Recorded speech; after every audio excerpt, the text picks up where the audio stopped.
मित्रांनो, आर्यन्स गोविंदा पथक जोगेश्वरी पूर्व सगळ्यांना तर माहीत आहे. मित्रांनो, या मुलाखतीचं एक तात्पर्य आहे आणि ते घेण्यामागचं एक मला का घ्यावीशी वाटली मी ते तुम्हाला सांगतो. आज आपण बघतोय सगळ्या ठिकाणी सर्व प्रारंभ चांगल्या थाटामाटात होतात, सगळं काही होतं, पण आर्थिक पाठबळ खूप महत्त्वाचं असतं. प्रत्येक गोविंदा हा आपल्या ऐपतीनुसार, आपल्या आर्थिकतेनुसार आपला उत्सव साजरा करत असतो. चांगले प्रबळ दावेदार आहेत माझ्याबरोबर. अविनाश आहे, निखिल आहे.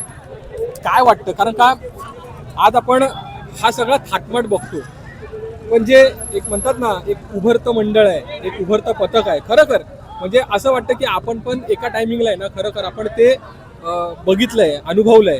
काय बोलतोय? सगळ्या गोष्टी फेस केल्यात. म्हणजे टी शर्ट नसणं वगैरे, इवन आपला ट्रॅव्हलिंग एक्सपेन्स लागतो, आपला फूड एक्सपेन्स जो पण असतो. ओव्हरऑल पूर्ण 2-2.5 महिने तो सराव चालतो. त्याच्यामध्ये आता तुम्ही बघता लाईट्स आहेत, बॅनर्स आहेत, स्टेज आहे, स्पीकर आहे. पहिले तर आधी आम्ही जेव्हा नारळ जागेवाल्याला द्यायचो तेव्हा तर असं सगळ्या गोष्टी नव्हत्या. बट थोडा ना प्लेयर्सना पण एंटरटेनमेंट पर्पजसाठी पण ह्या गोष्टी थोड्या कराव्या लागतात. बिकॉज हा स्पोर्ट आहे, तो स्पोर्ट चालवून थोडं सेलिब्रेशन काहीतरी झालं पाहिजे. पण पहिले नव्हतं. पहिले सगळ्या साध्या गोष्टीमध्ये चालायचं. आम्ही इवन स्वतः प्रिंट करून टी शर्ट करायचो. आमच्याच मंडळातला विनायक पांचाळ म्हणून, तो हाताने पेंट करून टी शर्ट करायचा. नंतर आम्ही स्वतः पैसे काढायचो आणि आपलं पहिले ट्रक वगैरे असायचं. पण देवाच्या कृपेने पुढे हळूहळू आम्हाला म्हणजे जोडकेदोडपासून जो हे भेटला, स्टेज भेटला, त्यामुळे आमच्याकडे थोडं हे आम्ही स्टेबल होत गेलो.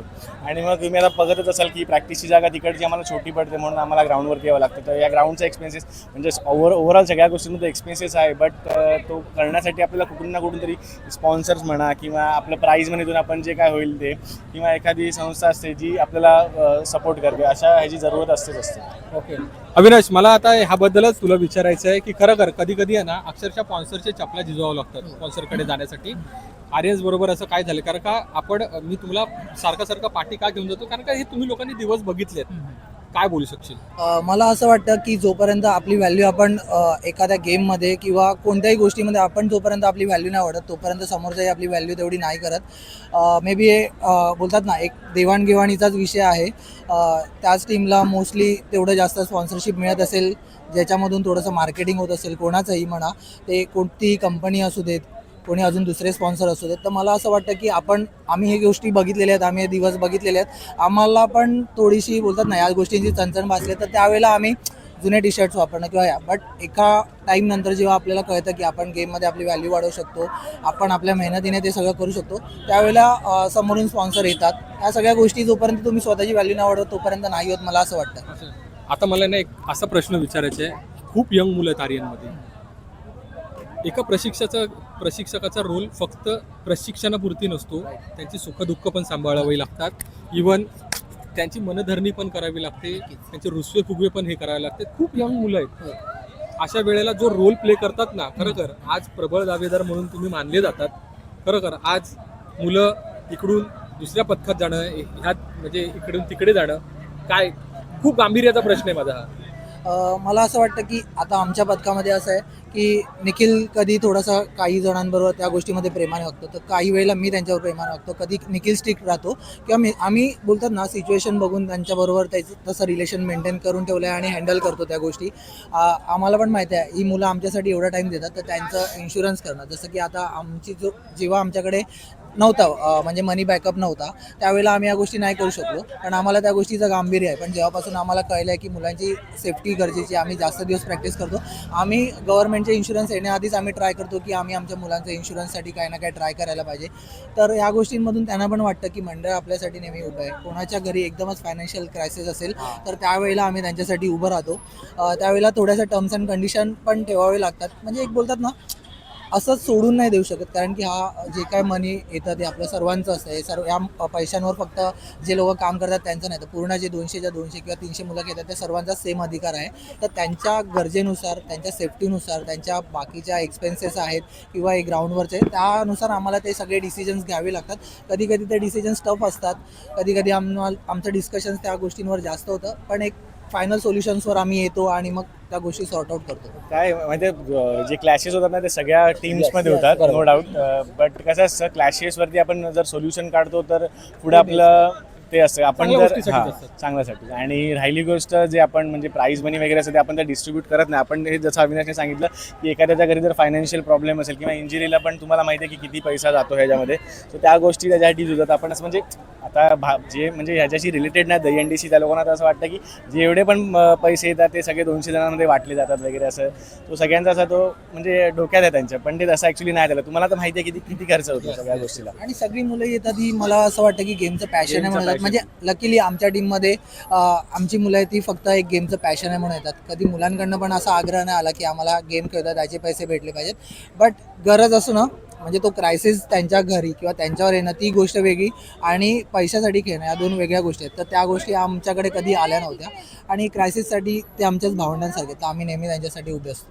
राज्य शासनाने जेव्हापासून साहसी खेळाचा ह्या दहीहंडीला दर्जा दिला आहे त्याच्याबद्दल अजूनपर्यंत कुठलंही मंडळ ह्या बाबतीत म्हणजे तसं बघायला गेलं तर साहस ह्या शब्दाचा अर्थ बघायला गेला तर फक्त एक स्पर्धा म्हणून झाली का हो? मला असं वाटतं की हां, जोपर्यंत स्पर्धा त्या लेवलची, जसं की रेडबुल हे ॲडव्हेंचर आणि साहसी गोष्टी यांच्यासाठी ओळखलं जातं. तर त्या कंपनीने तसा एक बोलतात ना, एक इनिशिएटिव्ह घेतला होता की त्या स्पर्धेला एक दहीहंडी या खेळाला एक वेगळं रूप देणं. जसं की प्रो गोविंदा झालं. पूर्वेश सरांनी त्या खेळाला फक्त दहीहंडी या सणाला सण न ठेवता त्या साहसी खेळाच्या टर्मला त्याने ॲक्च्युअलमध्ये तो थोडासा बोलतात ना वेगवेगळे राऊंड्स आणून किंवा वेगवेगळ्या गोष्टीने ते गेमचा इंटरेस्ट वाढवला. दहीहंडी ही लोकांपर्यंत का नाही पोहोचत आहे, कारण की ती वर्षानुवर्ष सेम गोष्टीमुळे खेळली जाते. तिला आता स्पर्धा केली आहे, त्याच्यामध्ये वेगवेगळे राऊंड्स आणले आहेत, तेव्हा ती लोकांपर्यंत पोहोचणार, बाहेरच्या देशामध्ये पोहोचणार, टी व्ही चॅनल्सवर पॉडकास्ट केली जाणार किंवा दाखवली जाणार आणि त्यावेळेलाच तो गेम मोठा होईल असं मला वाटतं. माझा एक शेवटचा प्रश्न एकदम, भविष्यामध्ये जोगेश्वरीमध्ये दहीहंडीसाठी काय करायचं झालं तर आर्यन्स काय करेल सगळ्यांना घेऊन? ॲज इन स्पोर्ट्समध्ये बोलता की कुठल्या आहे? दहीहंडीच्या क्षेत्रामध्ये दहीहंडी क्षेत्राबद्दलच. ओके, क्षेत्राबद्दल हां. नक्कीच आमच्याकडून जेवढं या गेमसाठी पुश करण्यासाठी ज्या गोष्टी करता येतील, जसं की आपण त्यांचं सगळ्यांचं भलं होईल. सगळ्यांचं बोलवलं. इफ सपोज एखादं मंडळ जर अफोर्ड नाही करू शकत आहे किंवा म्हणजे सेफ्टी वेगच्या प्रिकॉशन्स वगैरे आमच्याकडून ते अवेलेबल करून देऊ शकतो, तर नक्कीच आम्ही त्यांना करून देऊ शकतो. इफ त्यांच्याकडून काही चुका होत असेल तर आम्ही त्यांना त्यांच्या चुका सुधारू शकतो. जसं आम्ही समोरच्यांना बघून शिकतो की काय आपल्याला स्वतःमध्ये चेंजेस करायचे आहेत, मला पुढे जाऊन काय करायचं आहे, बिकॉज माणूस बघूनच शिकतो सगळ्या गोष्टी. आणि भले मी कोच असलो तरी मला पण घरी माझी आई काही ना काहीतरी समजवते, मी झोपत नसतो 2-3 दिवस. सो मी कोणाकडून नाही कोणाकडून काही ना काहीतरी शिकत असतो. तर नक्कीच जेवढं पण आमच्याकडून जे नवीन नवीन मंडळ आहेत, जे नवीन नवीन आपले प्लेयर्स आहेत जे खूप चांगल्या लेवलला खेळतात, त्यांना आपण पुढे प्रमोट करण्याचं बघू. आणि मला असं वाटतं की कधीतरी आम्ही मोठे बनू, त्यानंतर शिकवण्यापेक्षा आता पण आमच्याकडे जेव्हा लोक येतात किंवा निखिलला अप्रोच करतात, आमच्या इंस्टाग्राम पेजवर अप्रोच करतात, जसं की आज पण तुम्ही बघितलं असेल खूप सारी गोविंदा पथकं येतात आमच्याकडे विचारतात. पण आम्ही त्यावेळेला कधी असं निखिलने किंवा कोणीच आम्ही असं हे नाही केलं की आपला गेम त्यांना दाखवू नये किंवा त्यांना शिकवू नये किंवा काय. कधीतरी नॉलेज दिल्यानंतर पण वाढतं, त्याचं विजन पण तेच आहे, मंडळाचं पण विजन तेच आहे. तर त्यामुळे जे लोक येतात त्यांना आम्ही सांगतो की तुम्ही या इथे बघा, आमच्या इथे अशी बंदी नाही.